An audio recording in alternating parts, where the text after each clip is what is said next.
The Young and the Restless Spoilers shock.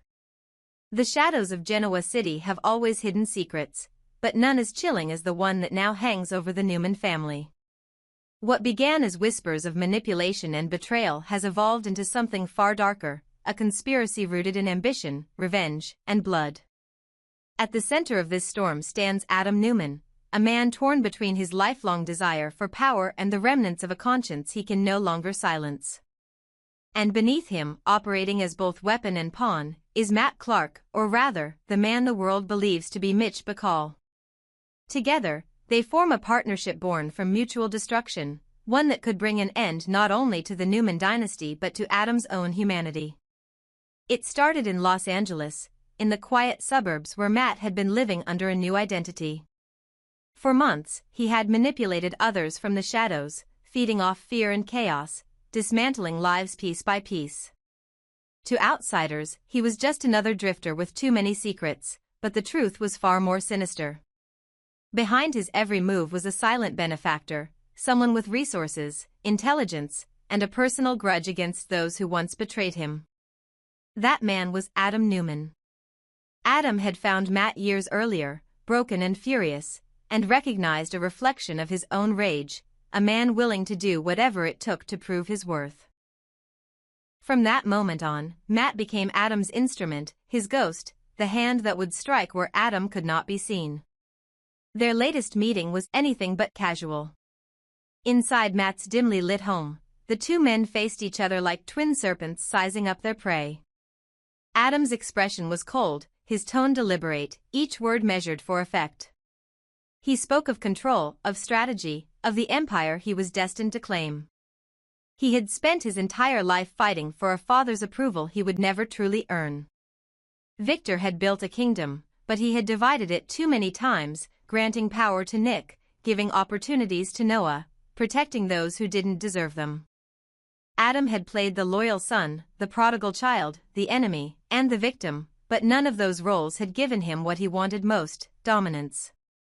Now, with age catching up to Victor, Adam saw his final chance. There could be only one heir, and it would not be his brother's. Matt listened intently, the flicker of greed lighting his eyes. For him, this wasn't about inheritance, it was about chaos. Every Newman family feud fed his hunger for destruction. He didn't care who lived or died, only that he would be the one to orchestrate the fall. Adam, however, was more methodical.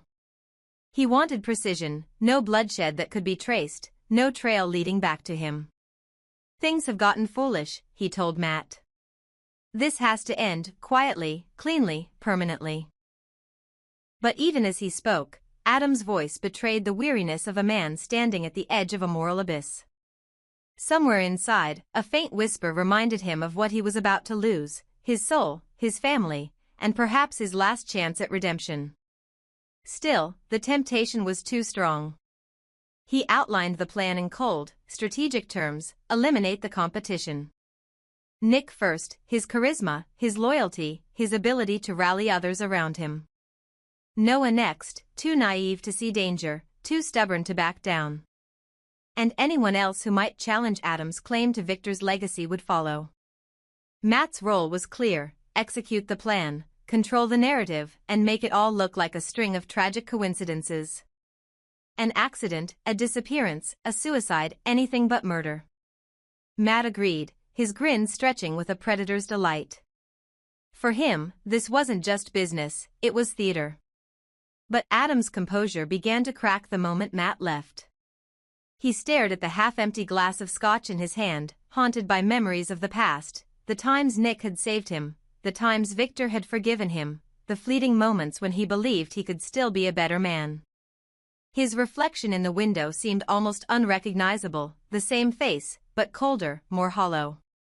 He told himself that this was necessary, that this was justice for years of humiliation, but deep down, he knew the truth: it was vengeance disguised as ambition. Meanwhile, the Newman family remained blissfully unaware of the danger closing in around them. Sharon, ever perceptive, sensed that something was wrong. There was a darkness in Adam's eyes she hadn't seen since his return to Genoa City, a restlessness that spoke of plans made in secret. She had seen it before, just before every great tragedy that had befallen their family. Noah, struggling with his own guilt and confusion, became increasingly withdrawn, as though he could feel the storm coming but couldn't name it. And Nick, always the protector, always the optimist, refused to believe his brother would ever turn against him again. But the truth was already taking shape in the shadows, and denial would not save them. As Matt set Adam's plan into motion, cracks began to form in the partnership. The more power Adam gave him, the more uncontrollable Matt became. He started making independent moves, contacting unknown associates, manipulating Sienna Bacall, and targeting people Adam hadn't mentioned. Soon, it became clear that Matt was no longer taking orders, he was rewriting them.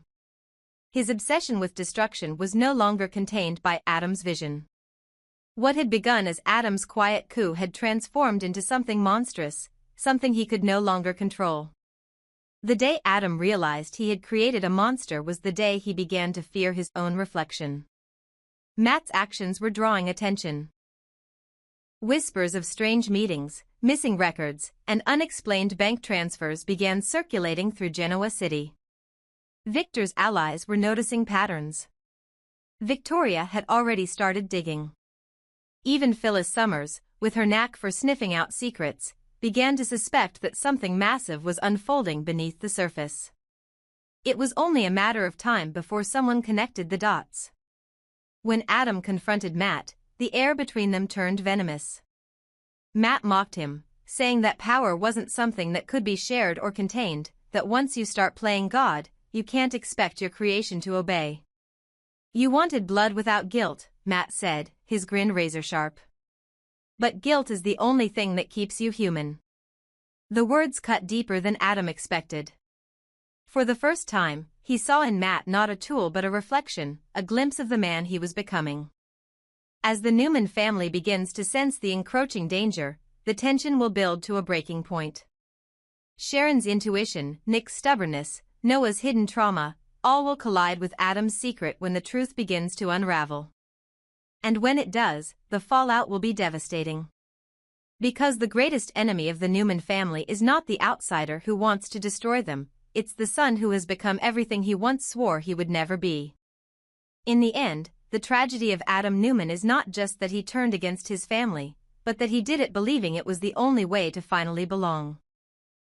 His alliance with Matt Clark was never about murder, it was about validation, about proving to himself that he could do what his father never could, build an empire from fear alone. But as Genoa City braces for the reckoning ahead, one truth remains inevitable: when ambition crosses into darkness, it's not the empire that falls first. It's the man who built it. Adam Newman has always been the most enigmatic figure in The Young and the Restless, a man who walks the thin, dangerous line between brilliance and destruction. His every move seems to teeter between redemption and ruin, driven not by madness, but by a deep and complicated wound that has never healed. To understand Adam is to understand a legacy of love twisted into competition, of a father's teachings turned into lifelong torment. For years, Victor Newman's iron hand has ruled not only Newman Enterprises but the hearts of his children. His methods, sharp, demanding, and merciless, were meant to forge strength, but instead they forged resentment.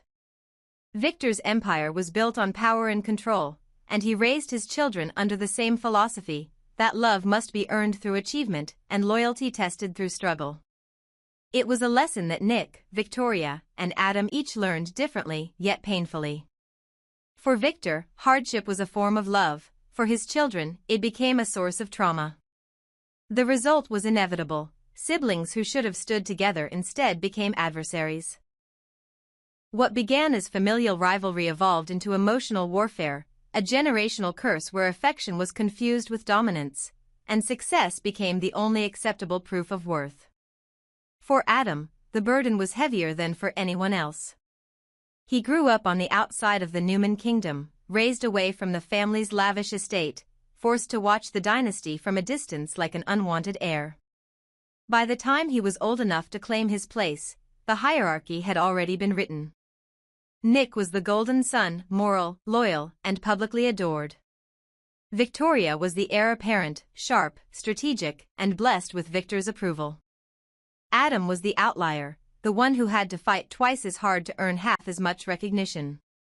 Every failure was magnified, every triumph overshadowed. Even when he succeeded, it was never enough. The Newman name was a crown he could wear, but never own. That silent injustice grew inside him like a storm. It hardened his ambition, sharpened his intellect, and poisoned his heart. For years, Adam told himself he could rise above it, that he could prove his worth through reason, skill, and discipline. But every time Victor praised Nick or favored Victoria, Adam's patience fractured. It wasn't about business, it was about belonging. He didn't want to destroy his family, he wanted to be seen as part of it. Yet, the more he reached for acceptance, the further it slipped away. When Victor began grooming yet another generation, turning his grandchildren into new pawns in his never-ending empire, Adam finally saw the truth. Love, in Victor's world, was conditional. It was given and taken like a stock option, awarded to those who performed, revoked from those who disobeyed. In that moment, Adam stopped trying to be loved and started trying to win. His transformation from wounded son to dangerous strategist was not spontaneous, it was inevitable. Years of emotional neglect had carved him into a man who believed that the only way to survive was to control everything and everyone around him. Anger became his armor. It fueled him when he was excluded from family decisions, when his ideas were stolen, when his own father manipulated him for his own good. That anger was not blind, it was focused, disciplined, and terrifyingly effective. Adam's intelligence has always been his greatest weapon, but it is his pain that gives it purpose. Every calculated act of rebellion, every ruthless move against his siblings, every betrayal he commits is rooted in that deep sense of injustice. He sees himself not as a villain, but as the only Newman brave enough to expose the hypocrisy of his family's so-called unity. And yet, beneath that fury lies something even more tragic, a man still searching for validation from the father who broke him. Adam's greatest strength and greatest weakness are one and the same, his need to be recognized by Victor. No matter how many times he claims to be independent, his every scheme and triumph circles back to the same wound. Even when he plots against his father, he does it in a language Victor taught him: power, strategy, and dominance. The irony is brutal. In trying to prove he is nothing like Victor, Adam has become his mirror. When Adam looks at his family now, he doesn't see love, he sees a hierarchy built on manipulation. To him, Nick's morality is weakness. Victoria's leadership is privilege. He sees them as products of a system that never gave him a chance. That perception drives his rage, a belief that every injustice done to him was part of a design to keep him beneath them. And so, he rises not merely out of greed, but out of defiance. To him, reclaiming his power is not sin, it is justice. Every ruthless act becomes a declaration: you will not ignore me anymore. This is why Adam's path is so complex. His descent into darkness is not born of pure evil, but of relentless disappointment. His rage is the language of someone who was taught that vulnerability is weakness, that compassion is a liability. It is the product of Victor's lessons turned inward, and now outward, against the family that made him. He doesn't hate them because he lacks love, he hates them because he loved them too much, and they never loved him back in the way he needed. The tragedy of Adam Newman lies in that contradiction. He wants to be free from Victor's shadow, yet every move he makes keeps him tethered to it. He wants to prove that he can rise on his own, but every victory feels hollow without his father's acknowledgement. In trying to destroy the hierarchy that oppressed him, he only reinforces it, becoming the very tyrant he once despised.